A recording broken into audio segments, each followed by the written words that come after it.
नमस्कार दोस्तों, क्या आपने कभी किसी कॉलेज फेस्टिवल, किसी सम्मेलन या सरकारी कार्यक्रम में देखा है कि मंच पर कुछ ऐसे लोग बैठे होते हैं जिनका उस पूरे कार्यक्रम से कोई सीधा संबंध नहीं होता है, न उन्हें उस विषय की समझ होती है न अनुभव, फिर भी वो मंच के मुख्य अतिथि के रूप में मीडिया की लाइमलाइट्स में मुस्कुराते हुए फोटो खिंचवा रहे होते हैं। कभी कोई यूट्यूबर पर्यावरण के कार्यक्रम में चीफ गेस्ट बन जाता है, कभी कोई नेता साहित्य सम्मेलन का उद्घाटन करता है और कभी कोई अभिनेता विज्ञान प्रदर्शनी का रिबन काटता है। सवाल ये है कि ऐसे लोगों को क्यों बुलाया जाता है? क्या यही है असली प्रेरणा स्रोत या फिर ये बस एक दिखावा है?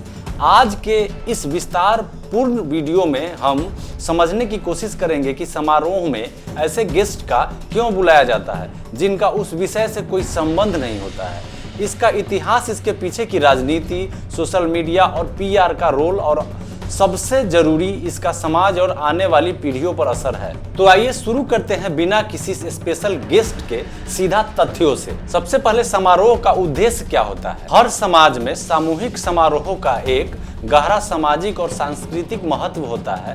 भारत जैसे विविधता भरे देश में हर क्षेत्र, भाषा और परंपरा में समारोह किसी भी विचार, भावना या उपलब्धि को सामूहिक रूप से मान्यता देने का माध्यम रहे हैं। पिछले 100 सालों में जैसे जैसे शिक्षा, विज्ञान और संस्कृति के क्षेत्र में अलग अलग संस्थाएं और मंच बने, वहां विशेषज्ञों को सम्मानित करने, आम जनता तक ज्ञान पहुंचाने और नई सोच को प्रमोट करने का रिवाज बना।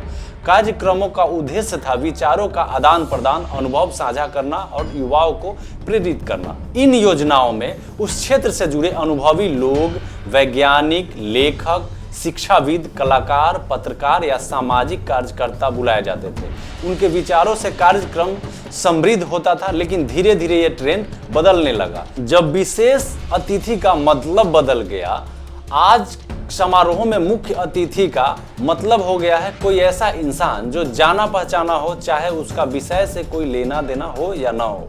यहाँ से शुरू होती है टोकनिज्म की कहानी, यानी प्रतीकात्मक उपस्थिति। जैसे महिला दिवस पर किसी पुरुष अभिनेता को बुलाना बस इसलिए कि वो लोकप्रिय हैं। पर्यावरण दिवस पर उस यूट्यूबर को बुलाना जो हर वीडियो में एसयूवी कार चलाते हैं।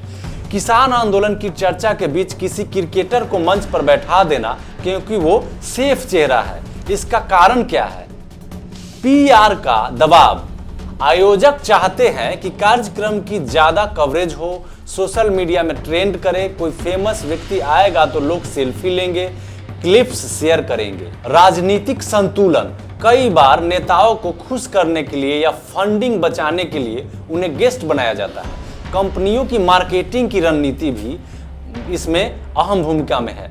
ब्रांड एम्बेसडर को मंच पर लाकर कंपनी अपना प्रचार करती है, यानी मंच अब विचारों का नहीं, चेहरों का हो गया है। टोकनिज्म के उदाहरण को समझते हैं कुछ केस स्टडी द्वारा। यहाँ हम कुछ वास्तविक उदाहरणों पर नजर डालते हैं। शिक्षा सम्मेलन में एक फिल्म स्टार महाराष्ट्र में एक बार एक राज्य स्तरीय शिक्षा सम्मेलन हुआ। मंच पर मुख्यमंत्री के साथ एक बड़े फिल्म अभिनेता को बैठाया गया जिन्होंने खुद कभी कॉलेज की पढ़ाई पूरी नहीं की। वही अभिनेता शिक्षा पर भाषण देते दिखे। क्या ये प्रेरक है या विरोधाभासी? विज्ञान प्रदर्शनी और राजनीतिक नेता। दिल्ली की एक प्रतिष्ठित यूनिवर्सिटी में विज्ञान मेले का उद्घाटन एक स्थानीय विधायक से करवाया गया, जो मंच पर मोबाइल से टिकटॉक वीडियो देखते नजर आए। वही एक प्रोफेसर जिसने एआई पर रिसर्च की थी, उसे सिर्फ दर्शकों में बैठाया गया था। पर्यावरण दिवस पर प्लास्टिक के गिफ्ट। एक नामी स्कूल में पर्यावरण दिवस के दिन अतिथि को प्लास्टिक ट्रॉफी दी गई। वहीं मंच पर मिनरल वाटर की बोतलों की लाइन थी। ये बस सिर्फ दिखावे की संस्कृति की मिसालें हैं। इसका असर युवाओं पर, समाज पर और लोकतंत्र पर क्या पड़ रहा है, इसको हम देखते हैं। जब हम योग्य लोगों को मंच से दूर रखते हैं तो उसके 3 बड़े नुकसान होते हैं। रोल मॉडल की गड़बड़ी। बच्चे और युवा देखते हैं कि फेमस होना ही सब कुछ है।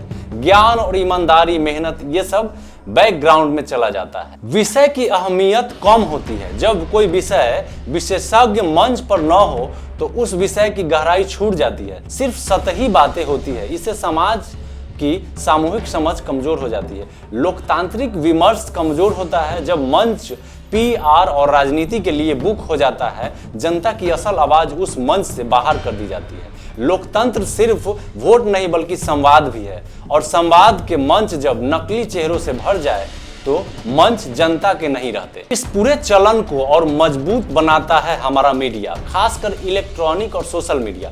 टीवी रिपोर्टर्स उसी गेस्ट का इंटरव्यू करता है जो फेमस है, भले ही उसे उस विषय की कोई जानकारी न हो।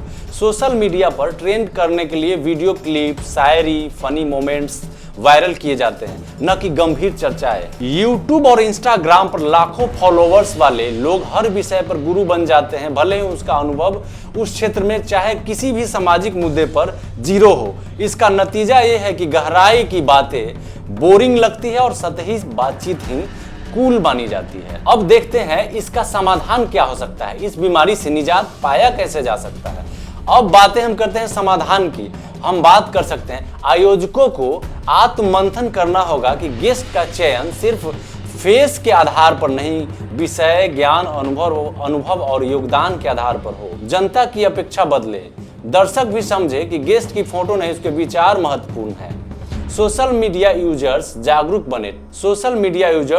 जागरूक बने, ट्रेंड करने वालों को नहीं, समझदारी से बोलने वालों को, विशेषज्ञों को बोलने का मंच दे। ग्रामीण क्षेत्रों से आने वाले कम पढ़े लिखे लेकिन अनुभवी लोगों को मौका दे। आखिर में सिर्फ एक बात कहना चाहूंगा कि हर मंच, हर लाइक, हर रिबन कटिंग का असर होता है। वो एक मैसेज देता है कि कैसे हम प्रतिनिधि मानते हैं। अगर हम सिर्फ फेमस लोगों को मंच पर बैठाते रहेंगे तो आने वाले पीढ़ी को समझ ही नहीं आएगा कि असली मूल्य क्या है, ज्ञान या ग्लैमर। तो अगली बार आप जब किसी कार्यक्रम में जाएं, किसी समारोह की तस्वीर देखें या किसी लाइव उद्घाटन को देखें, एक बार सोचिएगा कि क्या मंच पर बैठे लोग उस विषय के लायक हैं या सिर्फ लोकप्रिय। और अगर आपको ये वीडियो पसंद आया तो सिर्फ लाइक मत कीजिएगा, इस सोच को आगे बढ़ाइएगा, कमेंट कीजिएगा, शेयर कीजिए और अगली बार किसी मंच पर बुलाने से पहले पूछिए ये मंच है या ज्ञान का या बस नाम का। धन्यवाद।